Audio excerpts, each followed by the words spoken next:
Thank you, Tom.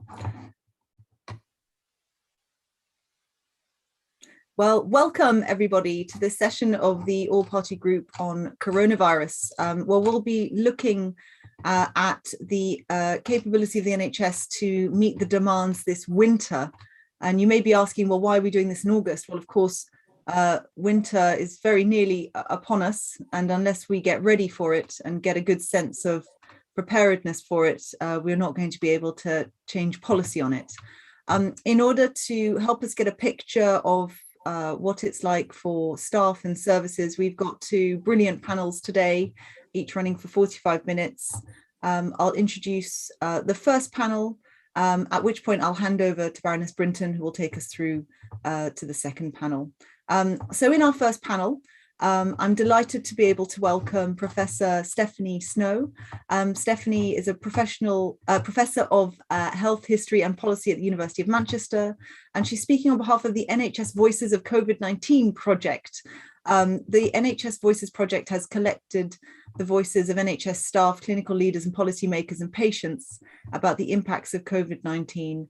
And to date, they've spoken upwards of 2,000 interviews, which is extraordinary, collecting around 1,500 hours of audio recording. Voices from England, Wales, Scotland and Northern Ireland are represented in the collection. So welcome, Stephanie. It's lovely to speak to you again, and thank you so much for joining us. We've also got Dr. Rachel Sumner. Rachel Sumner is a senior lecturer in psychology at the University of Gloucestershire. She co-authored with Dr. Kinsella the COVID-19 Heroes study, which looks at the resilience, burnout and well-being of frontline workers during the pandemic in Ireland and the UK. So welcome. And Dr. Elaine Kinsella is a chartered psychologist and psychology lecturer at the University of Limerick in Ireland. Welcome both. Thank you for joining us again. And Steve Carter is our fourth panelist, First Care. And Steve is the Director of Consulting Services at First Care. First Care has been the UK's leading authority on workforce absence management since 2004. So thank you all for joining us this morning. And I'll hand over first to Philippa Whitford. Philippa. Thanks very much, Chair. My first question is to Dr. Rachel Sumner and Dr. Elaine Kinsella. Obviously, workforce challenges existed in all four of the UK National Health Services, and indeed probably Dr. Kinsella will be aware of the same in Ireland. But when you first gave evidence to the APPG in March, you said frontline healthcare staff were suffering with low resilience and well-being and at high risk of burnout. How has that changed, if at all, since then? Thank you very much for having us back today. We really appreciate it to be able to share some more of our findings, because we are still collecting data on this project, which incorporates NHS workers, but also frontline workers of a variety of different sectors in supermarkets and care homes and what have you. So I'm going to update you a little bit on some of the things we discussed last time, and Elaine's going to add some more detail because we've been able to collect some even more rich information since the last time we spoke.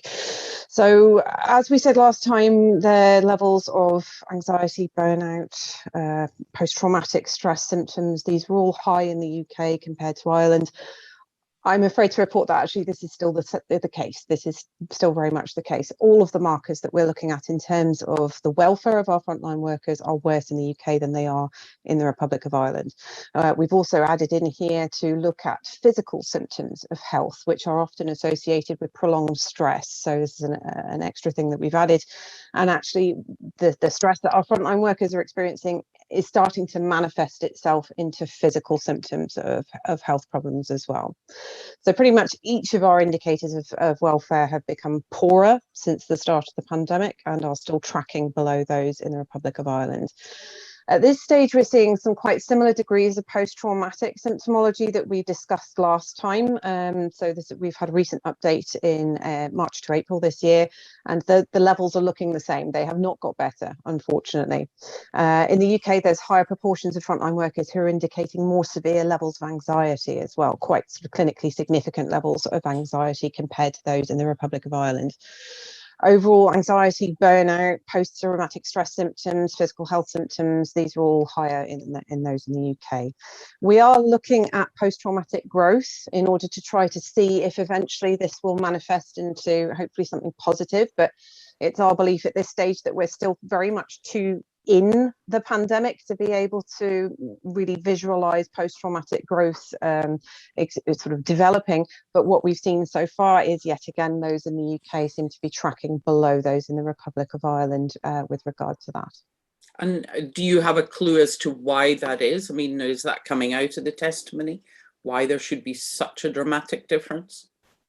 Well, it's very much a similar picture to the last time we spoke. Elaine's got some more detail in terms of the specifics there, because she's done some, well, she's been looking at our interview data recently to try to unpick some more of that. So Elaine, do you want to speak to that? Sure, thank you. So I suppose our latest data offers some more nuance with regard to how UK frontline workers are faring over time. So many frontline workers have expressed a great sense of pride in their work and also in their organisations' handling of the pandemic. And also many have expressed a great sense of pride in the UK vaccine rollout programme. But despite these positives, many are just feeling extremely tired. Lethargy, apathy and compassion fatigue are creeping in. And some are closing themselves off from other people as a means of preventing further distress. And we would see these as key psychological markers of burnout. Our data is also showing that sense of meaning in life is decreasing over time. So since we started tracking it, it's decreasing. And also frontline workers aren't typically prioritizing those activities which would usually help us to restore meaning in our lives, which is a little bit worrying. Feelings of solidarity with organizations and with colleagues is high, but with government and with members of the general public, solidarity is low. And this lowered sense of solidarity has implications for burnout over time. From our interview data that we've collected just over the last couple of months, we can also see a range of factors that are influencing these psychological variables over time. So many frontline workers are feeling angry at being left exposed to COVID with little or no protection, often due to insufficient PPE, and also with the recent removal of safeguards. Also, for many, there are limited mental health supports. Long COVID is also cited as problematic in many frontline areas, and participants are worried that this will continue with the decreasing safeguards. International travel is another factor for concern that many frontline workers have raised in our interviews. And that's not just about letting new variants in, but also letting our variants out. And the Northern Ireland loophole has been cited several times as being problematic. And many frontline workers actually acknowledge that this is a global problem requiring a global solution, and that we should be leading a more joined up approach in tackling COVID rather than trying to go it alone. Interestingly, many frontline workers have great empathy for the general public, especially those living in poverty and in poor quality housing. So while they do feel frustrated that, we see many media reports of the general public, over the last few months and over the last year have flouted public health guidelines. But many frontline workers, although they do feel frustrated with that, they do also feel a sense of sympathy and empathy for the challenges that people are facing across society.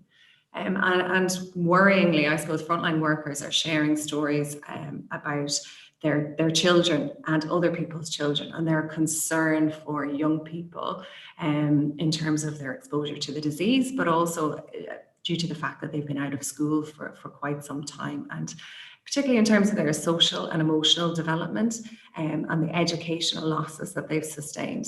And many were frustrated with the lack of education and information-based strategies to help deal with general public concerns over COVID-19 and also vaccines, as well as combating misinformation and disinformation.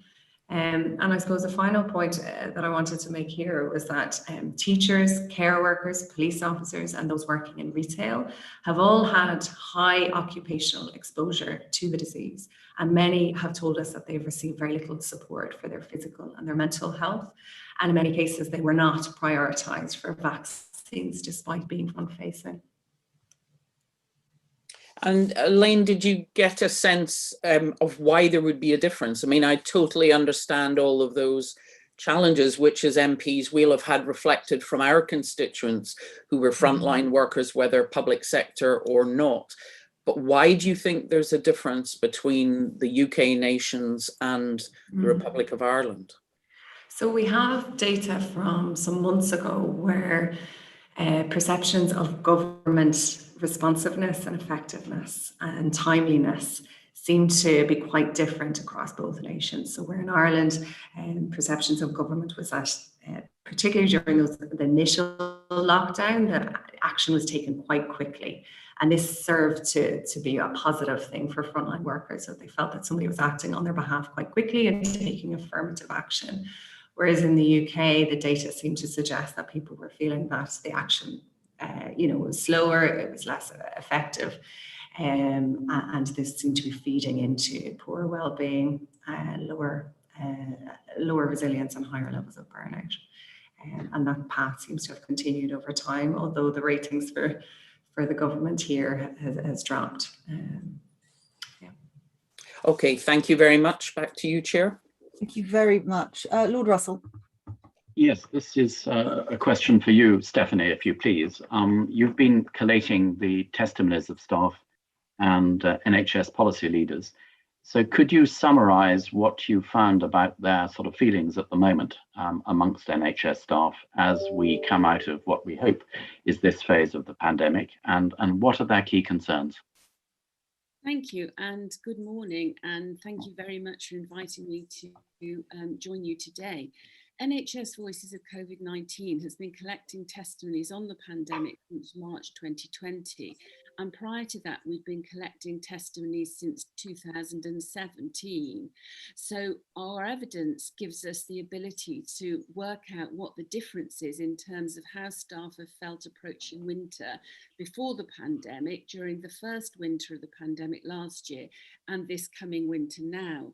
So what NHS staff are telling us now about the coming winter is that they feel very nervous, they're apprehensive, they feel very uncertain about meeting the challenges ahead. And one interviewee put it that it feels like we're in winter already. So their concerns are that unvaccinated patients are still getting ill, they need ICU care, and although the numbers are smaller than last winter's peak, they are still rising. There are also the added pressures of looking after patients with long COVID, particularly in primary care. But I think the critical concern that is different about this coming winter compared to last year is that the pandemic work is having to run alongside all the other services that staff are trying to run and return to some sort of normal. And I think this is what is causing the most anxiety. So, for example, waiting lists are very long, the backlog of treatments has built up, and there are still the long-term pressures that staff were working through before the pandemic. So, for example, the pressure on emergency departments, underfunding in areas of mental health, workforce shortages, these sort of longer chronic perennial problems have all fed into the way in which the pandemic has exacerbated those. And again, the fact that we are still in a pandemic means that the infection control processes are still in place. So what this means in practice is that there are fewer beds available. Staff still have to wear PPE in face-to-face settings, which means they can actually treat lower numbers of patients than would be normally treated in a clinic session. And also there are the knock-on effects of staff themselves having to isolate because of COVID. So they feel that it's very difficult to anticipate what winter will bring. And also they are concerned about the impact of other winter infections such as flu, other respiratory diseases. And although the vaccine booster program and the vaccine program as a whole has been incredibly positive and really uplifting for them, in practical terms, that means a whole new vaccination program has got to be rolled out on top of the normal sort of winter work. And I think I would just conclude by saying what staff are also deeply aware of, which picks up very much with what Elaine and Rachel have already noted, is that they are still dealing with the impacts of the trauma that they suffered during the peaks of the pandemic. And they're all very aware that they're not even through the impact of that. The impact is still revealing itself. And as one interviewee put it, I'm worried that we'll end up losing more colleagues due to the after effects and the mental health issues if we don't deal with those than we actually did in the COVID pandemic. And there is a real sense of fear about a mass exodus of health professionals who are leaving because of ill health. They simply can't face working in healthcare anymore. Thank you. Definitely, you've spoken a lot about the concerns. Do you have any evidence of any of those concerns, fears, or mental health issues actually being dealt with? Are there any bright spots in terms of the institutions or individuals being able to respond to some of those concerns, or do they feel they're being rather left alone? I think it's incredibly patchy across the different organisations. So say, for example, we do have evidence of a group of practices that were very effective in doing the vaccine rollout last time, and who actually now are approaching the idea of having to do a vaccine booster. They're going to combine it with flu. They're looking upon it as a logistical exercise, not a sort of worry.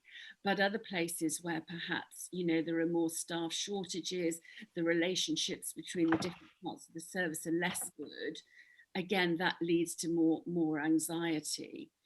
Again, I think it very much depends on the culture in the individual organisation. So, for example, in some parts of the NHS, we know that staff are being very directly supported in terms of how to deal with compassion fatigue. And in fact, one of the parts of our programme is we are working with various trusts using oral history as a methodology to help staff process the pandemic and engage in some meaning making and sense making around it.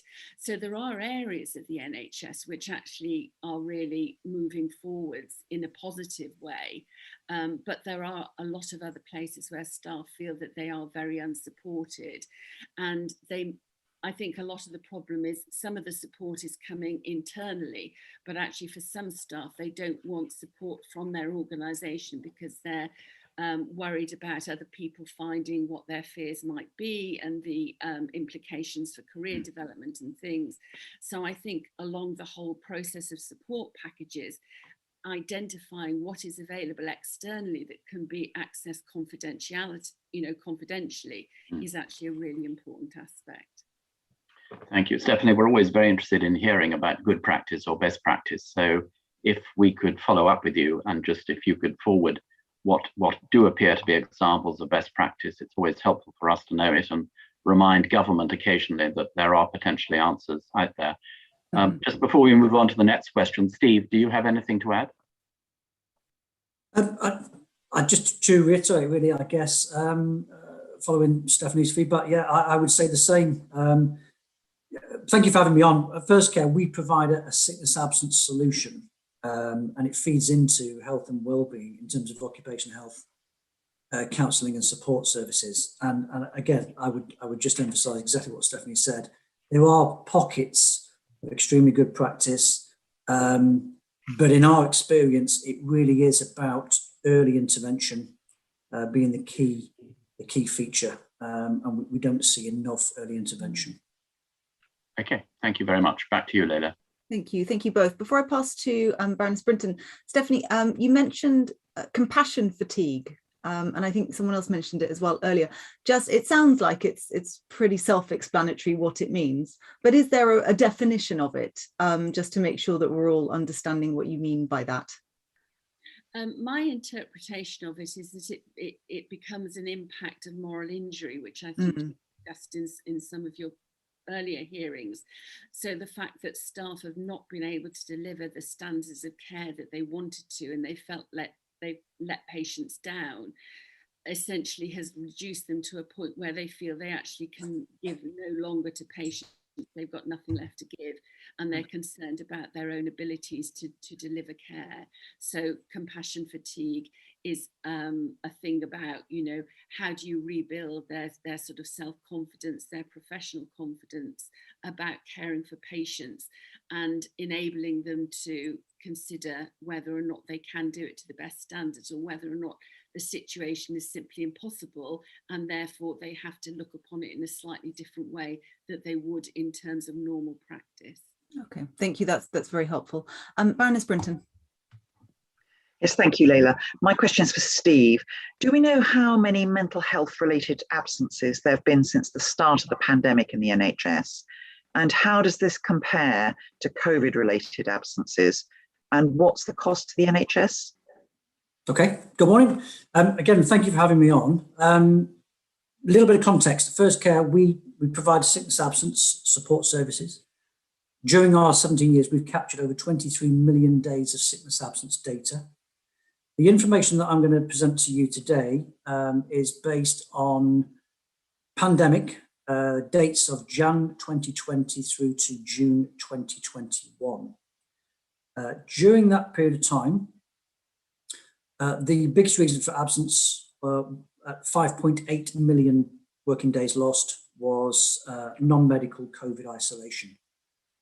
Number 3 on the list were mental health absences, totaling 3.7 million days of data, around about 15% of all working time lost. The second reason for absence during that time was medical infection COVID confirmed cases at 3.8 million days, representing 16%. So mental health issues compared to COVID, very, very close, 3.7 to 3.8 million days of lost working time. What's interesting is that the mental health absence equates to only 5% of spells, but because of the duration of the mental health absence, it contributes significantly. So, for example, a COVID-related absence has an average duration of 5.9 working days. A mental health absence has an average duration of 19.8 days. So it's broadly 4 times as long a spell. We have a full breakdown I can certainly share with you in terms of 2020 compared to 2021. I guess the key note really, if you take into account lost productivity, the individual not being in the role, and the replacement of that individual, which is around about 90% of clinical vacancies are replaced, the cost of mental health absence during the 18-month period, we believe sits in and around £805 million. And if you were to compare that to COVID confirmed absence cost, that would be £827 million. So broadly, very close in terms of actual cost. The key element in terms of the data that we have, though, is that we've seen mental health cases rise significantly in 2021. If we look at April, May, and June this year compared to the same period in 2020, there's been a 55% increase in mental health absence in May and another 42% increase in June, which leads us to believe that there are, certainly in May, nearly 13,000 absences directly related to mental health, and in June, over 13,000, which is significantly higher than 8,000 and 9,000 respectively the year before. Thank you very much. So is that an indicator of cumulative pressure over 18 months plus of the pandemic? Absolutely, yeah. It would appear that there was a negligible increase in the early part of 2021 compared to 2020, but certainly from April onwards, significant increase, and it shows no sign of stopping. The increase is continuing. Thank you very much, Steve. Can I turn now to Elaine and to Rachel? When we last heard evidence from you on the mental health impact of the pandemic on staff, we had yet to experience the most recent and significant wave of the pandemic.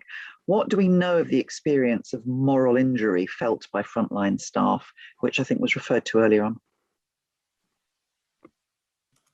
I can take that one. So I suppose based on the interviews that we've conducted recently, lots of participants have spoken about having to make very difficult and sometimes ethical decisions in a work context. And many have noted in hindsight that the decisions that they made previously may have not been the correct ones, particularly in a medical context where there was limited knowledge about the disease at the time, and that our knowledge of the disease has obviously grown over the past year. But also outside of a medical context, many shop workers find themselves having to make moral decisions about whether to hoard milk and bread for the local aging community, or whether to allow individuals to buy multiples of products, sometimes in quite personally threatening situations. And many have experienced trauma and rumination as a result of these decisions that they've had to make, and questioning the efficacy of those decisions. So they are experiencing kind of an ongoing trauma as a result of those kind of work-related decisions. And those who have engaged in psychological and counselling supports have found it very beneficial, although for many it's been very time limited, where, for example, they might get 5 or 6 sessions, which really they felt wasn't enough. Thank you very much, Elaine. Rachel, was there anything you wanted to add on that? No, Elaine captured that perfectly. Thanks. Okay, thank you both very much. Back to you, Leila. Thank you very much. Right, I've got a bit of a thesis question for you guys. You have been warned that this question was coming, and my plea is that we try not to keep it too long. But if you can possibly, and I'll start perhaps with Stephanie, in your view, what have been the key factors that have contributed to the current state of the NHS? So, huge question. Stephanie, what's your take? I'll be concise. I think we have to understand that the current state is not simply the impact of an unprecedented global health pandemic. It's about the pre-pandemic structural and cultural issues that were evident in the NHS before 2020. So, for example, before the pandemic, staff were reporting that the years of austerity that the NHS had suffered had really cut the NHS to the bone, in the words of one interviewee. So, for example, services around mental health services were already thought to be very close to the edge, that to be at breaking point. Workforce shortages have been a chronic problem since the NHS was created in 1948.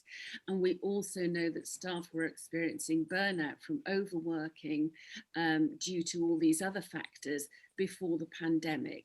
So I think any engagement with the state of the NHS at this moment in time has to take on account what happened before the pandemic, as well as the consequences of the pandemic itself. Thank you. Very clear. Steve, what's your take on that question? I absolutely agree. A lot of these factors were in play well before the pandemic, accentuated during the pandemic. We've seen this over 17 years that we've been providing information. I think from our perspective, there is a real lack of data, and that a lot of the NHS trusts that we engage with prior to First Care, working with them, don't have good quality, solid, reliable data with which to make key decisions. And that's clearly something that we change, but it feeds into a lot of the health and wellbeing support services that everybody's talking about in this session. And actually, it is early intervention, early engagement leads to better outcomes. And we've got multiple examples where we've cut absence durations significantly by engaging very, very early in the process. So they were pre-existing issues. I firmly believe accentuated by the pandemic. Thank you. And do you get any sense, before I come to Rachel perhaps, that are we falling into a trap of comparing sort of middle of COVID to pre-COVID, and that's hiding some of the issues that existed before? We're not actually tackling the core issues. Or do you see the NHS innovating in a way that's actually tackling some of the core issues that were existing before? And forgive me if you don't feel that's a question for you, but I'm just curious if your data is showing anything like that.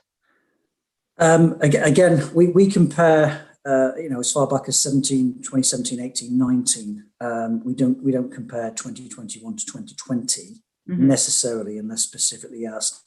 But this is very definitely a brave new world. The existing conditions accentuated in terms of where we are now, but there is no direct ability to be able to compare and contrast. So it's unprecedented. Okay. I guess. Can't really answer that. Thank you. And Rachel? Very briefly, just to agree with what's been said before, our participants have said that going into this, the NHS was under-resourced in terms of people, in terms of beds, equipment, PPE, pretty much any metric you could possibly think of.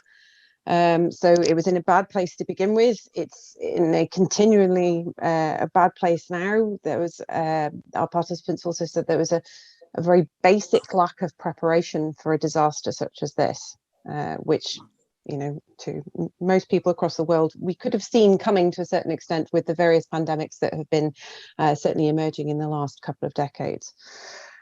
More recently, obviously, we have to think about the fact that whilst we as the public look at the graphs on the news and we see these peaks and the troughs and the peaks and the troughs, there's been no trough to the NHS. If they're not fighting an influx of COVID patients, they're trying to tackle the backlog. And that's exhausting. It is absolutely exhausting. And we also have many staff, as Steve said, who are off work because they are sick, either due to COVID or due to their mental health or even long COVID as well. So this is an ongoing situation, and I'm really not sure when we will see the end of it. Thank you very much. Elaine, is there anything you'd like to add? No, Rachel's covered it. Thank you. Well, thank you all. Brandis Masham.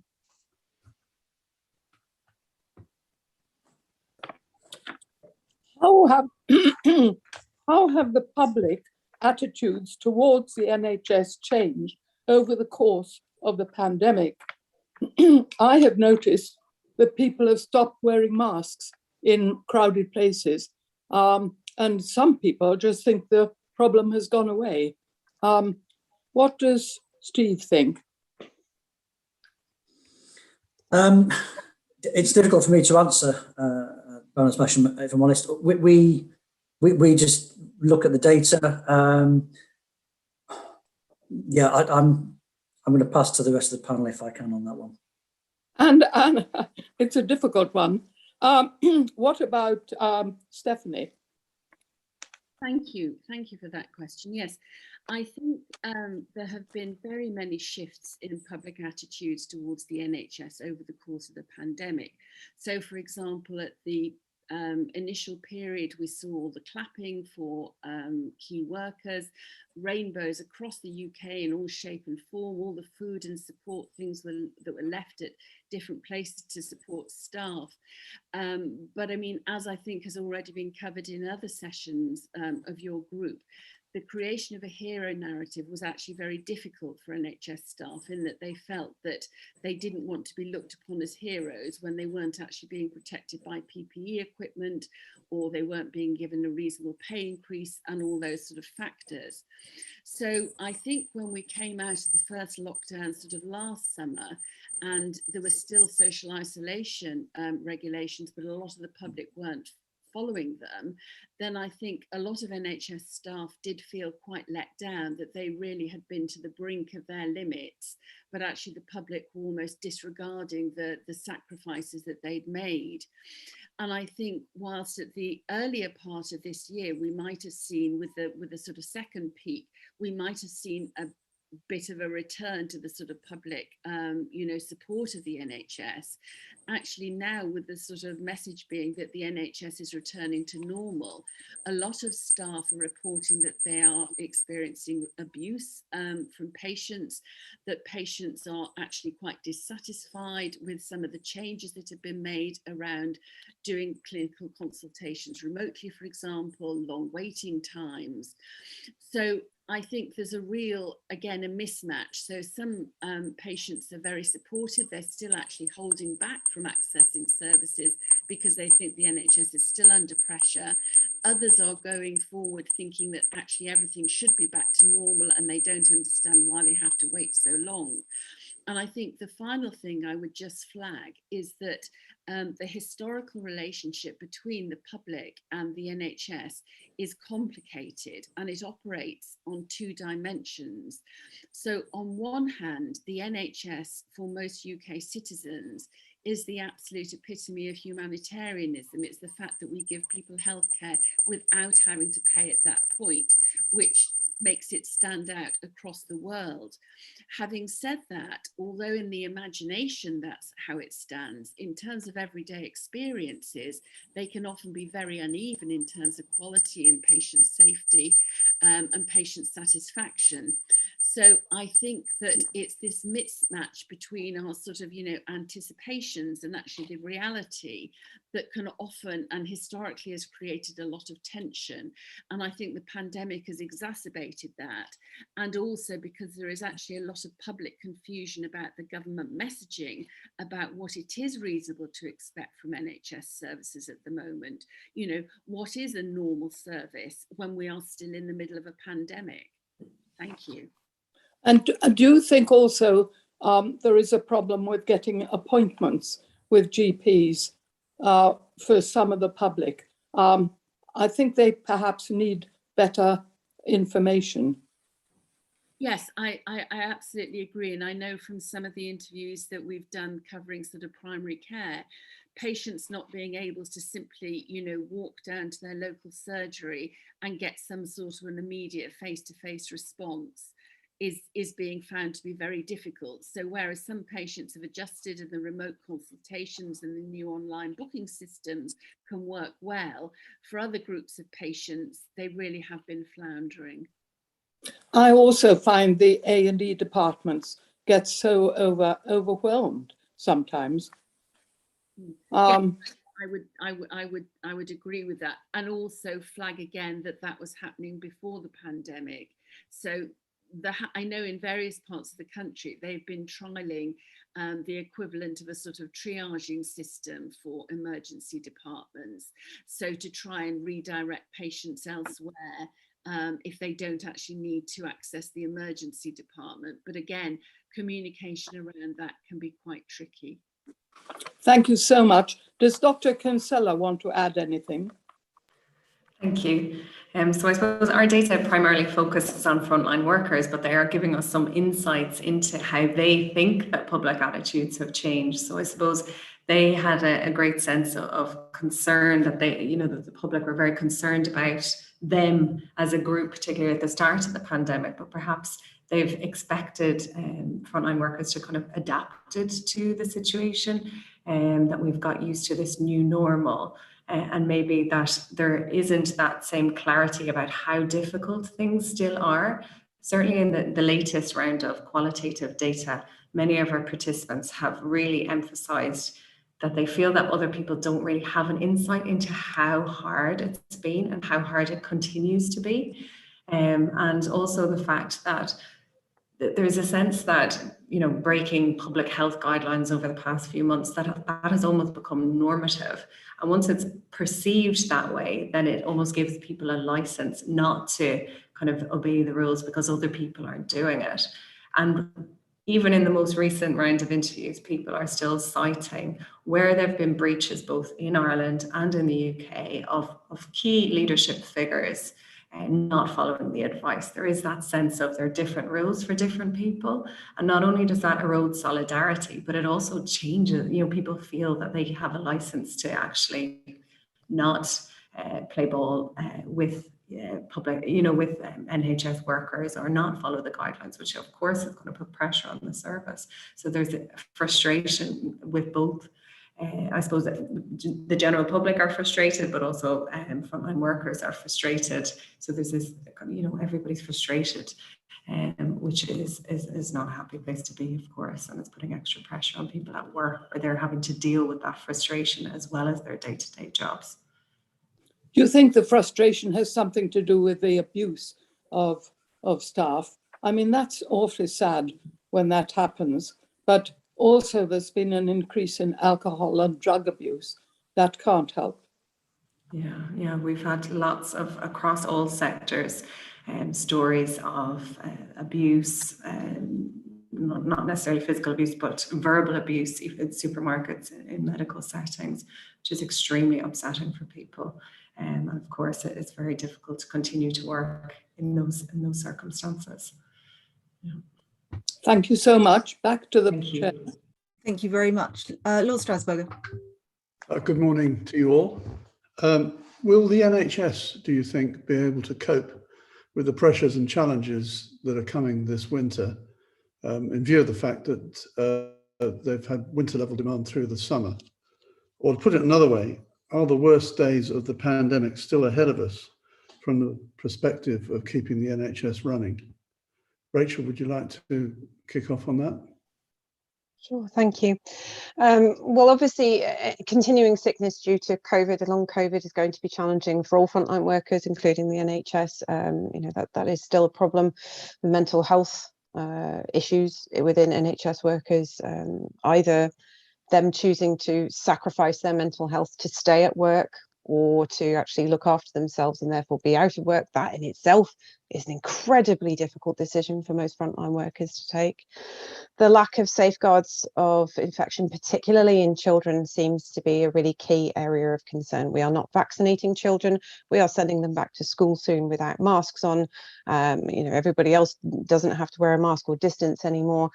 And there is the real question of whether or not we have the sufficient resources within the NHS to cope with a wave of paediatric cases of COVID. Not just in terms of dealing with it in the here and now, but also in the long term. We still don't know what COVID does in the long term. We don't know 5, 10, 20 years down the line what somebody having been infected with COVID will do to them physically and to their long-term health.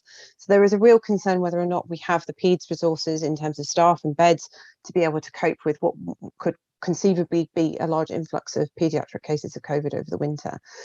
When we specifically, and we did ask our participants about any advice they had for the group in terms of the autumn and winter ahead, they voiced concerns over boosters as well, and who might be prioritised for these boosters. Obviously, we don't fully understand just yet the longevity of the immune protection that vaccines give us. Now, obviously, we do need to consider, as Elaine said before, that this is a global pandemic. There is vaccine diplomacy to consider in terms of the global situation. So, there's not an easy answer to that, but it is something that needs to be, that our participants have said needs to be addressed. And again, the under-resourcing of the NHS, our participants are considering, many of them have spoken to us and have said that they are considering leaving. And that would be a true tragedy. And most of them probably won't leave during the pandemic because they feel a real sense of duty. And that's compelling them to stay and to do their work. But this is only going to get worse unless there is a significant amount of work done to try to sort out the under-resourcing problems.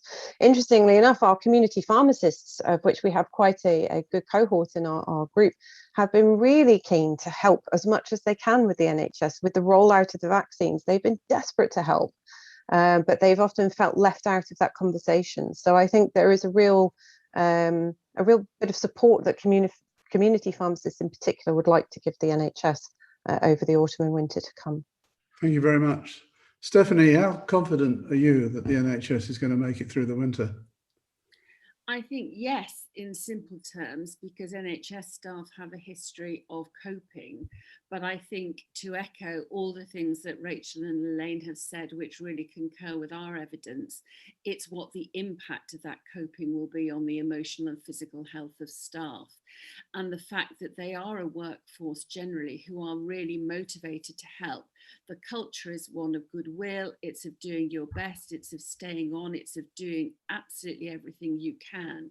So, the implications of sort of people putting themselves on the front line at a time when the service is under-resourced and suffering the ongoing impacts of the pandemic is enormous. And we've already discussed, how patients are responding and there's frustration building on both sides.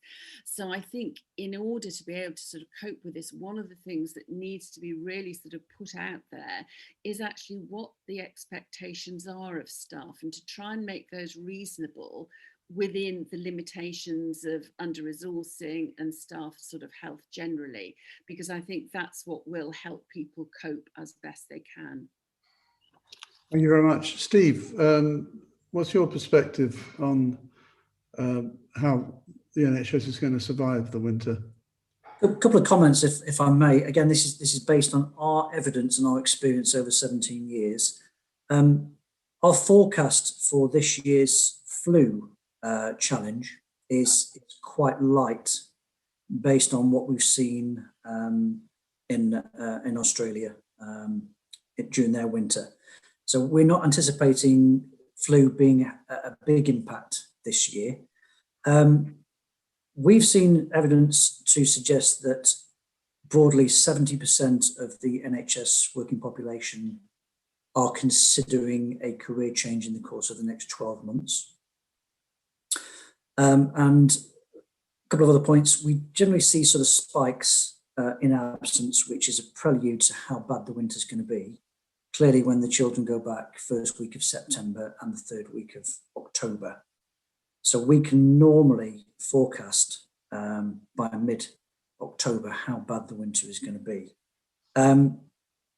The overriding factor from our perspective, based on the data, is, as I mentioned earlier, that the average duration of a mental health absence is at least 3 times as long as any COVID absence, and appears to be fairly stable at that point.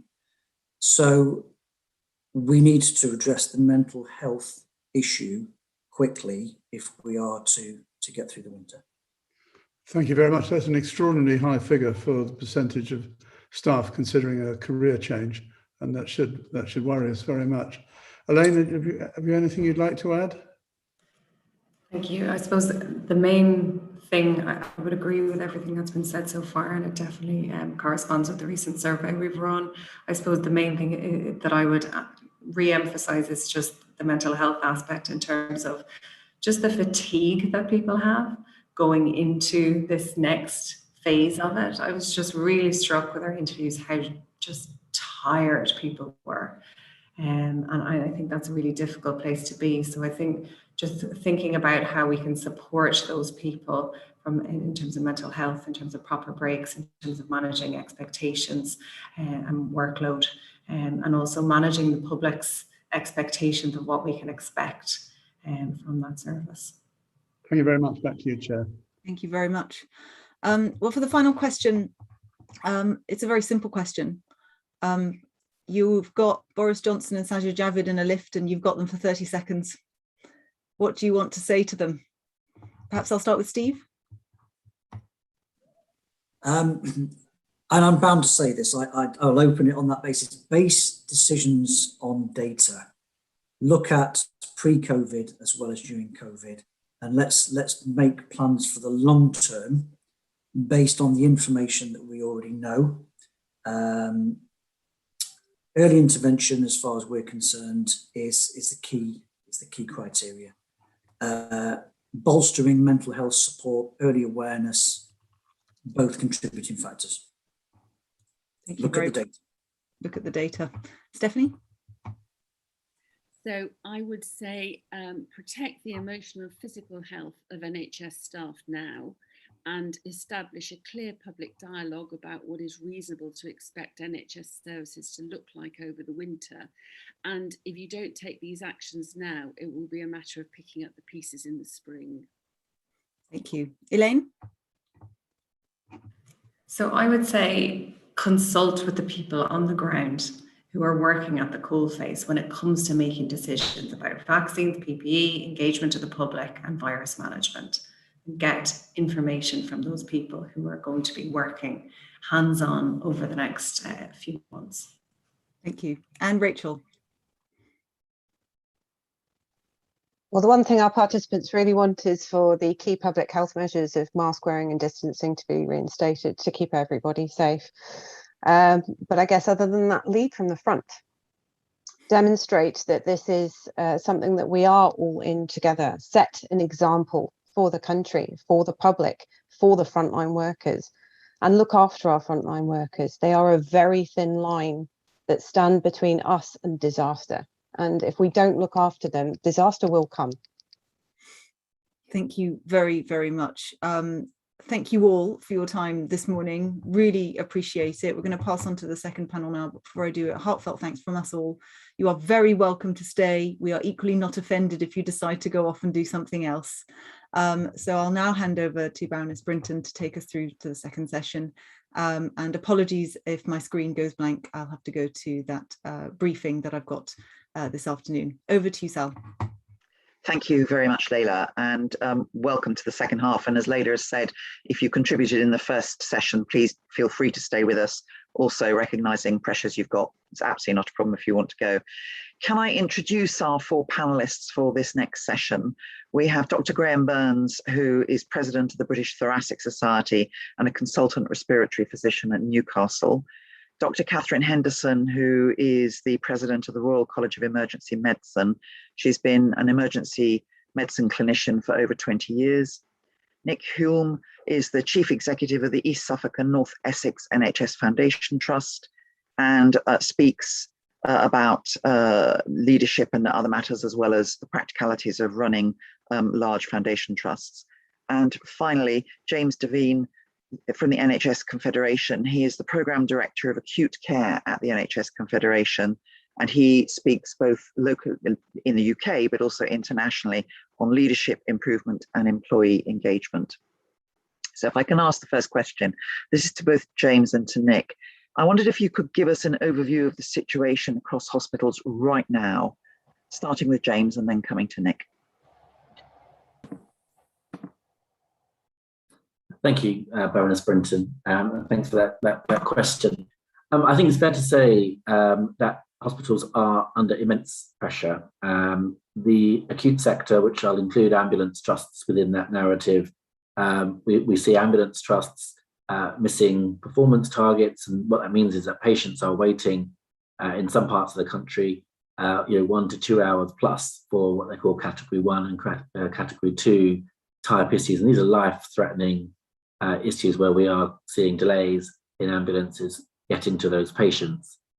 In hospitals, we're seeing more cases in terms of hospital admissions today than we were in March. We have 1 in 5 intensive care beds utilised across the country. These are not statistics that we should sort of just bypass. This is the reality that COVID certainly has not gone away for acute hospitals. And that demand is now, which it wasn't before, is alongside those demands of getting our elective work back on track.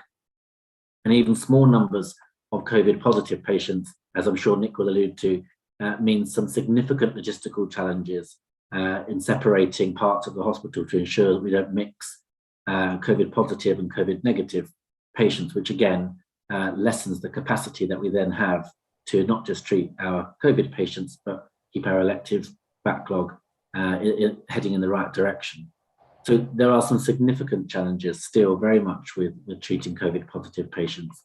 And it certainly has not gone away. That pressure is as bad today as it was in March, if not worse. Thank you very much. Nick? Good afternoon, everybody, and thank you for the invite to talk to you this afternoon. Not a lot to add to what James has said, really, except that what he's describing is the perfect storm. So not only have we had the pressures of COVID that continue, just looking across the 2 acute sites that I'm responsible for this morning, we've got about 30 patients on the site, which James says actually causes an awful lot more logistical problems than just a ward of COVID patients. And we've got 5 patients in each of our ICUs. But our overall bed capacity is running at 96%. It's almost impossible to effectively run services at 96%. To date, we haven't transferred with our elective patients. Nick, I wonder if it's possible for you to get slightly closer to your microphone. I think some of us are struggling to hear you rather. I do apologise. Thank you, that's brilliant. So the acute site at 96% is both, it's pretty high risk, but also it means that you are literally by the hour having to manage the flow in and out of the hospital. So I think the combination of A&E being busier than we've ever seen in the summer. So there is real pressure at the front door, which we're seeing because of people not being on holiday, because of the perception that it's difficult to access primary care. That may be perception, it may be quite difficult to understand the difference between the two. And also the legacy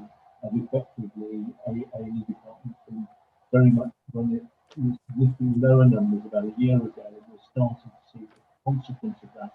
I'm really sorry, we're still struggling to hear you. Sorry, is that better? I don't know if that helps at all. Not particularly, I'm afraid. Could we come back to you? I don't know if you're able just to perhaps look at your settings or something, and then I'll come back to you after the next question, because I'm very keen to hear what you've got to say. I'm going to move on to Susan next for the next question, but I will come back to you, Nick.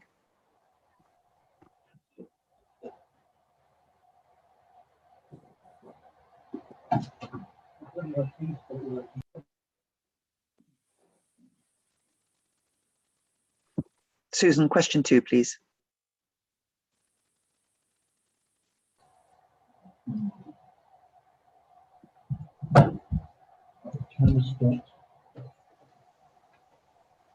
Sorry, I think we're just going to, Susan, can you hear us? The gremlins are definitely at work today. Apologies for participants and those viewing. I think in that case, we'll come back to Susan as well. Can we move to the next question from Paul? Sorry to jump ahead. No problem. Good morning to you all. The APPG understands that a number of trusts have declared black alert and are unable to deliver service at this full service at this time. Was this inevitable, and what could have been done to prevent it? Steve, would you like to kick off on that, please? Thank you. Was it inevitable? I think we've been heading towards a degree of inevitability. We haven't acted early enough, despite the fact that the warning signs, I guess, were building through 2018, 2019. And I think, again, just to go back over what's been said earlier, the COVID pandemic has just accentuated everything. The warning signs were clear and evident. And I'm going to say a lack of decisive action has probably caused where we are. Inevitably, yes, we are where we are because of a lack of action. Right, thank you. Nick, are you online yet, or shall we come back to you later? Can we leave Nick just for a second, because I think they're trying to sort out the technical problem. I wonder if James might respond. Of course. I would agree with Steve. I think there is certainly an inevitability to trusts going into black alert or calling a system OPAL4 status. The COVID has most certainly exacerbated many known issues, particularly around workforce, around some of the system challenges, particularly where there's been what you might refer to as system points of failure within a wider health and care system. The investment that's perhaps been needed and the attention around improving those parts of the system rather than letting the entire system fail has certainly, in my view, contributed to trusts going into a black alert. As Steve rightly said, we are where we are, and I think what we must now do is look forward to how ICSs in the future work as a system to not go back to individual organisations needing to call a black alert because of the pressures they're facing. It's clear that COVID has found out the pressure points in the system, hasn't it? Yes. I have a second question for all of the panel. It's been clear since the beginning of the pandemic that our NHS staff have been willing to go above and beyond, many working substantial unpaid hours on top of their contracts. How long can we expect staff to carry on doing this? Catherine, would you like to respond to that? So, as I think was said in the first panel, the reality is that staff will do what it takes. The problem is what it's doing to them to do what it takes. And that, I think, we are now at the end of. People are now significantly concerned about the moral injury and the complete lack of vision as to what is happening. How are we going to deal with the situation we're in? And I think giving the NHS staff an idea of what the plan is overall would go some way to solidify people's feeling that they could carry on coping. And I think this particularly is important for older staff. So people who could be retiring imminently and who might be willing to hang on, and therefore are people with a vast amount of experience in the NHS and are holding a lot of stuff together, are going to bail out unless it's pretty clear to them that all the things that they've been, banging on about for a number of years are actually going to be addressed. If we just expect people to carry on seeing this system getting more and more difficult, they're going to go earlier than they should. So there needs to be some serious look at retention so that we don't lose people in the next couple of years who might be willing to stay on 2, 3, 4, 5 years to hold the service together while that sense of vision is delivered, or at least started to be delivered. If I could just add to that briefly, just to agree, one of the key metrics that we know, that we see in our data, is that if an individual has 2 absences for work-related stress, they will leave before the 3rd spell of absence for work-related stress. So how long people can continue is one factor, but we need to look at the data to look at the number of people that have already had 2 instances that we are likely to lose in the course of the next 6 to 12 months. That's a very useful metric. Just Catherine, just to come back to you, you talk about exposing staff to the plan. Are you confident that there is one? Does the government have a plan? No, I'm really genuinely not confident there is a plan. My sector is obviously urgent and emergency care. So we're the specialty that is staffing emergency departments and interacting with ambulance services particularly, but obviously, is the doorway to hospitals. There's been a very written about elective recovery plan, but it's taken a huge amount of effort to get the story about how the urgent and emergency care system is utterly interdependent with the elective recovery plan. You can't do one without the other. And we're increasingly seeing that coming to play as the black alerts lead to cancellation of elective services. But we've seen this before, and I think it's been said already, but we went into this pandemic in the urgent emergency care system in a critical state. December 2019 was one of the worst periods in my professional career in relation to urgent emergency care. We were slightly salvaged by the first wave, reducing the number of attendances. That meant for once in my career, I had enough staff, enough beds and enough space to deal with the patients that were coming in. But we know that turned into not a good thing because there were a whole load of patients who didn't come, who should have come. So we started in a very, very bad position. We didn't have a plan then, but any attempt at a plan was kind of put on hold. And we still don't really have a plan how we're going to genuinely link up what we need to deal with the current situation. So we need a short-term public expectation managing, staff vision giving feeling of somewhere that we're going. And then we need a medium to long-term plan, which is how we're actually going to resource the health service to deliver the care that patients expect us and regulators expect us. We can't limp from investigation to criticism to yet another scandal, where workforce comes down to being the primary problem. We don't have enough people able to deliver the standard of care that we believe the NHS ought to be able to do. And so unless that plan starts being articulated pretty quickly, people will start exiting stage left. There will be younger people coming into the system, there always will, but it's the people who've got a lot of experience who will leave sooner than they should. Well, coming up with a plan seems to be quite a basic requirement. Graham, what's your perspective on what we're expecting from staff? I think it's been absolutely fascinating to listen to this, and particularly the first panel. They were brilliant at putting facts, figures, and data behind what I'm seeing every single day. Colleagues, very good colleagues, sort of going down absolutely battered by the system. I've worked in hospital medicine for about 30 years now, and I have never seen anything like this. It is, sure, always been busy, always been stressful.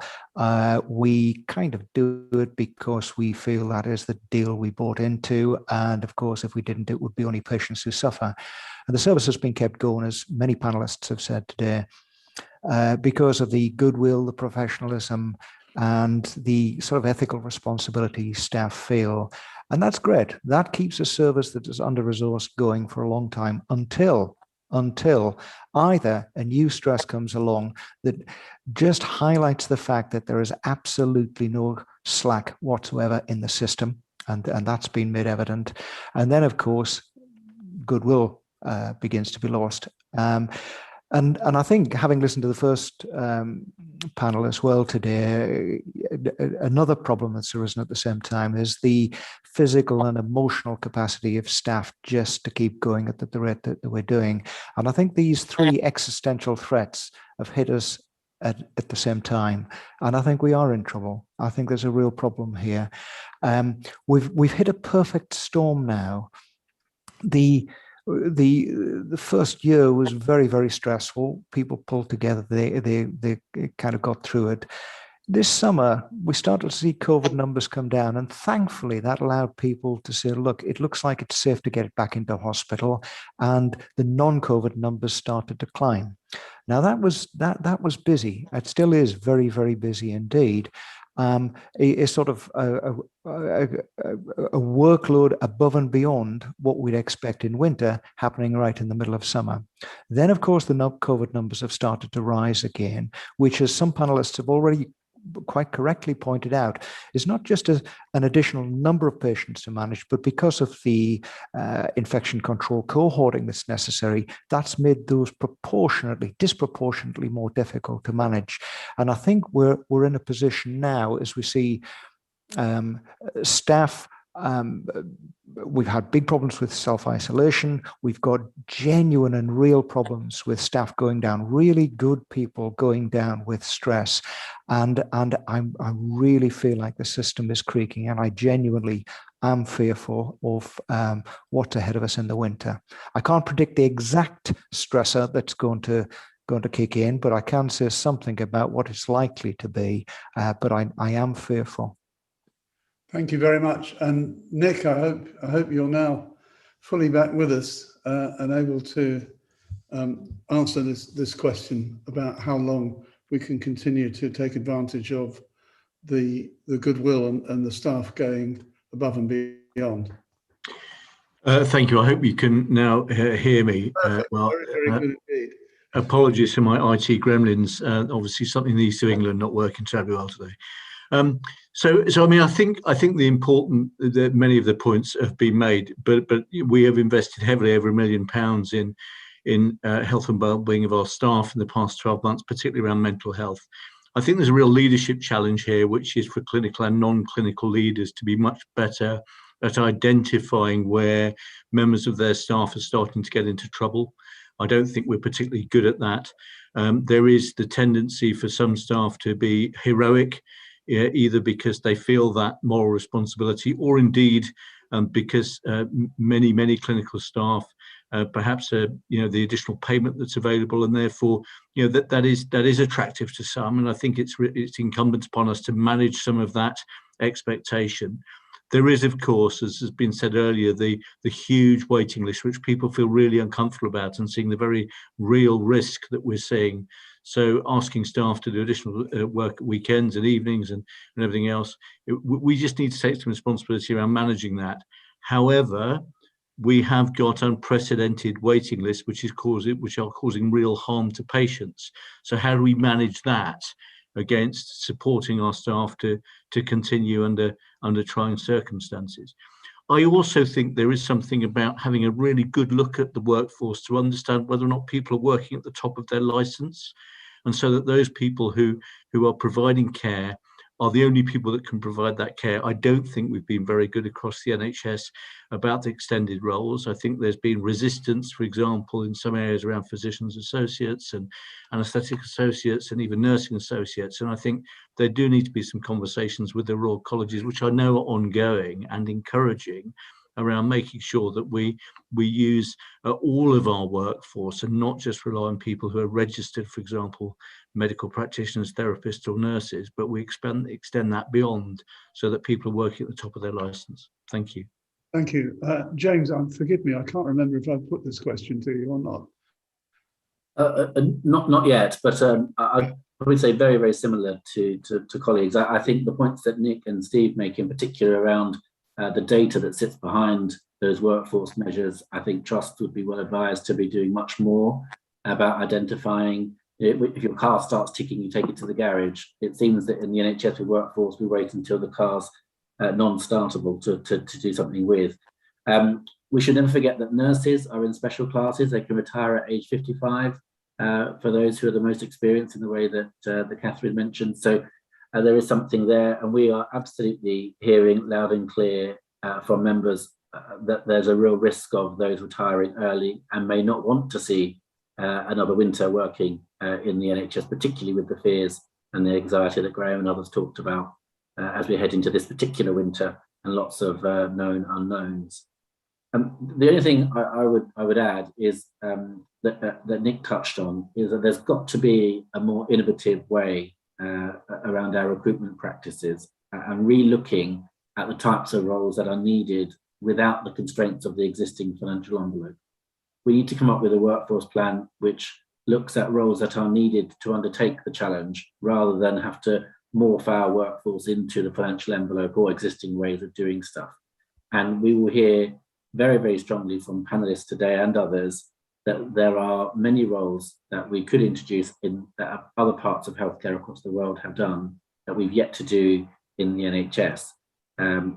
Automation would be another, but workforce roles that could support the challenges that we're facing, but we've got to move a lot faster in implementing them. Thank you very much for that, and back to you, Chair.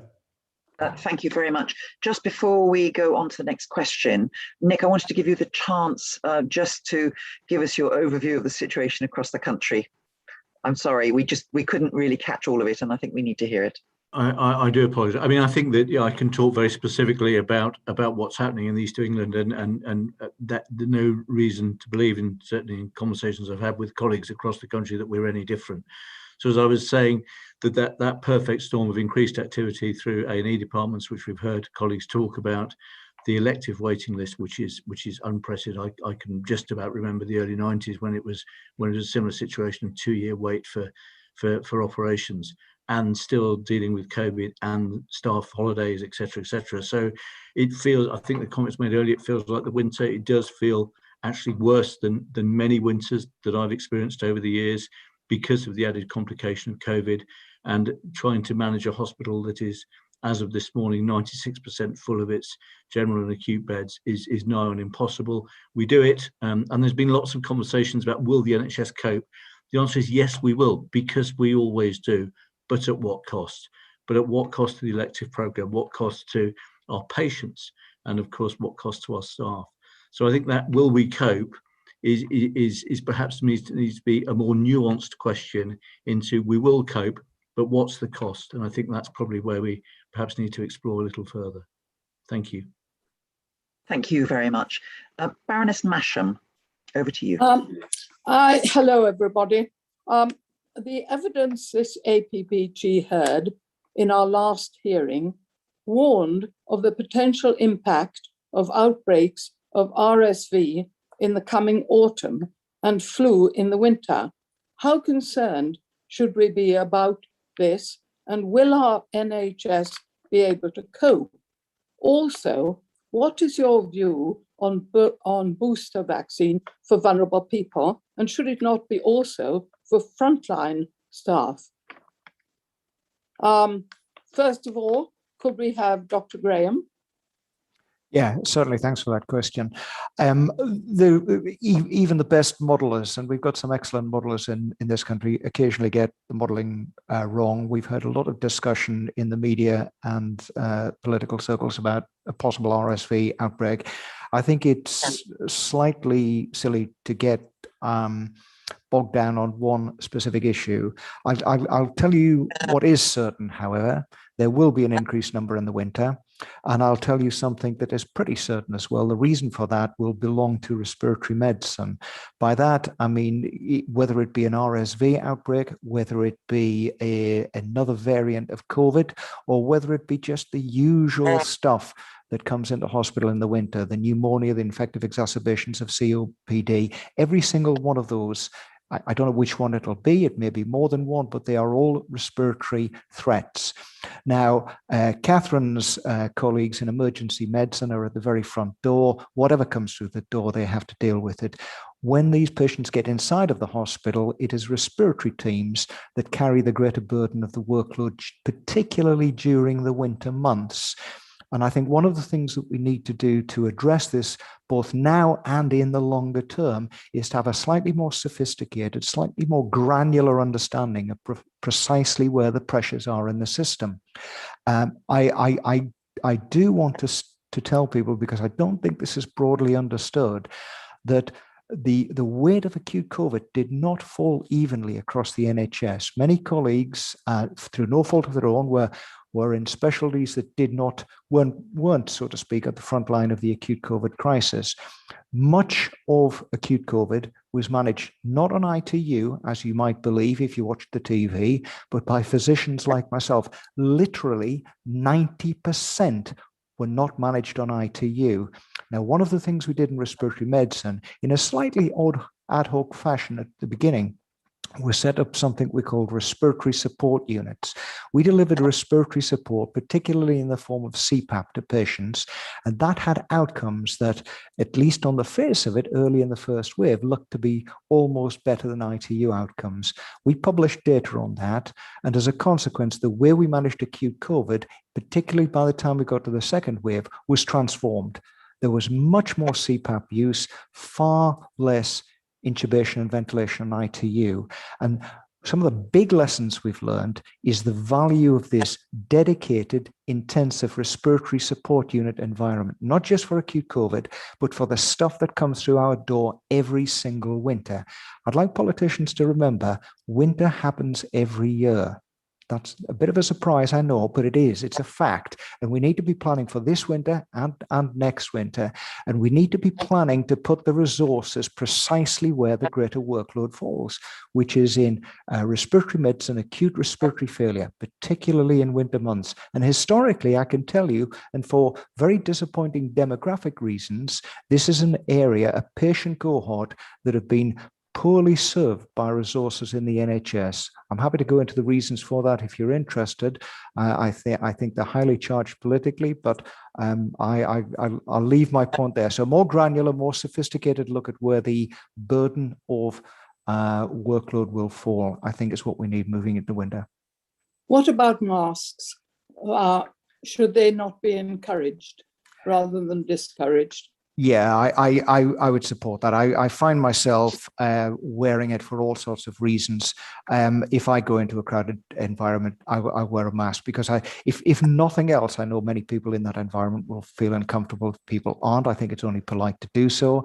I think it is primarily in terms of its proven benefit for the protection of others rather than the wearer, which kind of limits it a little. But yes, I would be supportive of a general encouragement to continue to wear masks indoors, particularly crowded environments. I think that would be a good thing. It may not have an enormous impact, but any positive impact would be good. And what about boosters? Yeah, I think. Well, yes is the answer, because the greatest fear, the biggest threat of all those I listed, was that if we end up with some subtle variant on COVID that's just a little bit more resistant to the the vaccines that we've had. I think they've saved us, so to speak, the vaccines. And I think if immunity wanes over the winter months, we are in serious trouble. You have got the broader ethical question about, do we vaccinate the world first before we give ourselves a second dose? I think that's both a moral and it's indeed a self-interest question as well, because it sounds like a platitude, but it is true that no one is safe until the world is vaccinated, because our greatest risk to the planet and therefore to us is that some awful variant emerges elsewhere, and that's more likely to happen the more COVID is circulating in the world. And that if that variant happens to be particularly lethal, particularly transmissible, and particularly resistant to vaccines, we are in big trouble. So it's a difficult question, but yes, I'm erring on the side of saying autumn boosters. Yes, and vaccines as well for everybody. More encouragement to the makers of the vaccines. I think, I mean, it gets tricky when you start talking about vaccinating young children, because I think very young children are relatively protected. The motivation there for vaccinating them is less than it would be in the elderly population. And then you do run into the ethical issues about, do we send vaccines elsewhere in the world before we start vaccinating people who aren't particularly vulnerable? So it is a tricky question. I'm not going to pretend I've got the right answer, but I think late teens, early adults, I kind of err on the side of going with yes. Thank you very much. And Dr. Catherine? So, I mean, I'll talk about the first bit, but not necessarily, it's not my area of expertise, either particularly mask wearing, although we would like it, and booster vaccines. But I mean, there is an RSV outbreak going on in the Northwest particularly. They've probably just peaked. The rest of the country will probably peak in 3-4 weeks. But the general point about respiratory viruses, we're getting very mild respiratory virus presentations, particularly among children. Where people are coming to emergency departments where perhaps they wouldn't in the past, because obviously, you know, a parent can't tell one respiratory virus from another one, and they don't know which way their kid's going to go. So they come up to A&E. So we're seeing a lot of mild respiratory viral illnesses, otherwise not specified, coming into hospital. Increasingly, we're doing multiplex testing in emergency departments, but there's no consistency across the country about what you can do. My place, I can get a 23-minute point of care test that will tell me about COVID and 2 sorts of flu. We're not seeing any flu at the moment, and therefore we have no idea really, because there wasn't much flu in Australia, what the flu is going to be. But we often have a quiet year followed by a busy year when it comes to flu. And if you think of the last time, I think it's 2017 winter, where we had the last bad flu. By January 2018, we were cancelling pretty well all elective surgery. So a flu outbreak or another respiratory virus outbreak will have a massive effect on our ability to deal with the elective recovery. And so we need to talk about respiratory viruses. We need to talk about infection prevention and control, but we've needed to do that pre the pandemic. But we know from the way we've managed the pandemic that you could, by major drastic measures, suppress flu. But people go, oh, it's just flu. We make huge efforts over flu vaccination. We have different vaccines for different age groups. We've got to deliver that this winter, as well as this potential for a booster. So there's an awful lot of respiratory virus work to be done. And the default position, unfortunately, from my point of view, is that people come up to emergency departments. We surveyed our emergency departments last week, and 71% of the ones that we surveyed are unable to maintain social distancing every day already. And we're in August. So what it's going to be like when there's more respiratory virus is really difficult. And that's what I mean about having a plan. We just don't really have a plan for that. Thank you very much. And Nick, sorry, Baroness Masham, we're very tight for time, and we have a couple of other questions that we need to cover. Can they just ask very quickly if they want to? It's Nick and James. Have you anything to add? Not from me, thank you, Chair.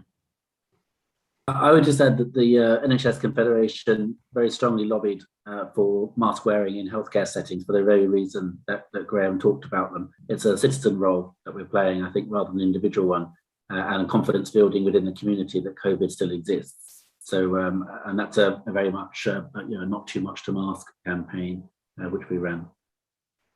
Thank you very much. Lord Strasburger wants to pick up a quick point with Graham. Graham, as a sufferer from respiratory problems myself, I was rather interested by your comment that there was more you wanted to say, but you're a bit squeamish about doing it. I would encourage you not to be squeamish.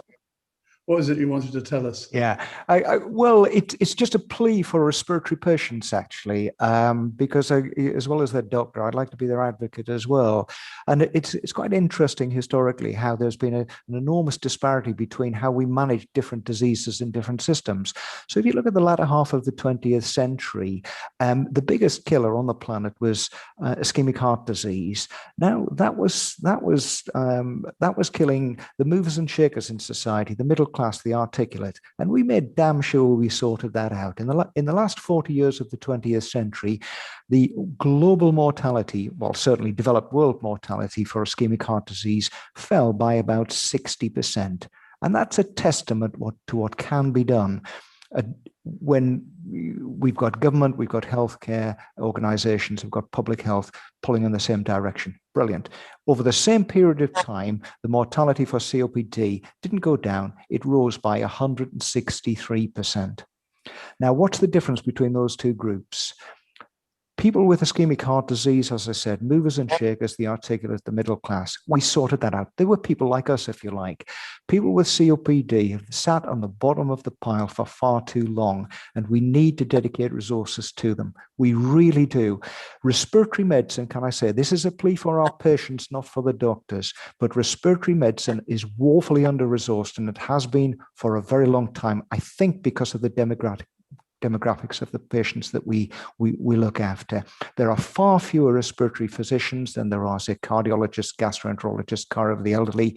Respiratory disease is the biggest killer in the UK. There's a great disparity between burden of disease and resource. And if we want to think long-term and fix these things, we've got to think more intelligently. We need a more granular approach to where the support and the resources go. So that was my point, Lord Strasburger. Thank you very much for getting that off your chest. Back to your chair. Thank you very much. Lord Russell. Thank you. This is the final question. So if I could ask you all to be brief when you recover from the shock of what I'm going to say. If you imagine that you were in a lift with the Prime Minister, the Health Secretary, and the Chancellor of the Exchequer at the same time, all wearing masks, of course, and you think about what is most urgently needed in the NHS at the moment, what message would you give to the three of them as we head into winter? Very briefly. Catherine, could you start? There needs to be a plan. It needs to feel like a joined up effort to deal with the short-term problems. The workforce needs to be reassured that we're going somewhere that's going to fix the overall system. And I'm afraid that is going to involve a decent amount of investment in the overall structure of the NHS, not necessarily reorganizing it, but definitely saying, what is it that we as a population want to be delivering around healthcare, and how are we going to get there, and what's the plan to reach that point? Thank you. Graham, what would you say? Remember winter happens every year. So yes, we do have a crisis to deal with right now, but we need to think long-term as well. And some of the things that we need to do to sort this winter out will, of course, serve us well further down the line. As I said before, I think it's difficult to be absolutely sure about what particular issue will hit us hard, but almost certainly one will hit us, and almost certainly that will be a respiratory thing. And therefore, we need to shore up our defenses where the attack is likely to hit. Respiratory support units have been proven to save lives, big time, big figures, and I think we need to start investing in those.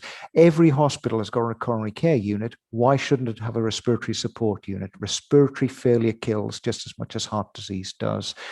And I think the one other thing that I would say is please, please, please have the moral courage to have an honest conversation with the public about expectations. Yeah, okay. Nick, could you answer, please? Yes, I would ask for investment in capital to create standalone elective treatment centres for orthopaedics and for other elective procedures, so that we can protect the elective pathway, so that they won't be basically sidelined or knocked out of kilter by the emergency work. And we need very, very quick decision making and authorisation of that. We're currently waiting 4 years for authorisation of an orthopaedic elective centre that will take 18 months to build. And James, lastly, please. Thank you. I'd agree with colleagues, but thinking further ahead, I would talk about something that the Confederation have lobbied for, which is the Health and Care Bill must provide as much flexibility as possible for local leaders to be more permissive than prescriptive in terms of outlining how an ICS should operate. Let local leaders lead in the way that Nick just referred to. They are the ones who know the answers, and they just need to be able to get on with it. Thank you. Chair, back to you. Thank you very much. And thanks to this panel for the last 45 minutes. It's been absolutely fascinating. And although we were focusing on your experience, some of the data that you've given us has been as shocking as in the first panel. And can I thank again the first panel, who are all still online and have been listening in, and also our secretariat at the All Party Group for arranging this, and everybody who's joined us. Thank you for coming in August when most people are away. We felt it was important to meet because COVID is definitely still with us, and certainly we have to plan for the winter too. So thank you all very much indeed. Goodbye.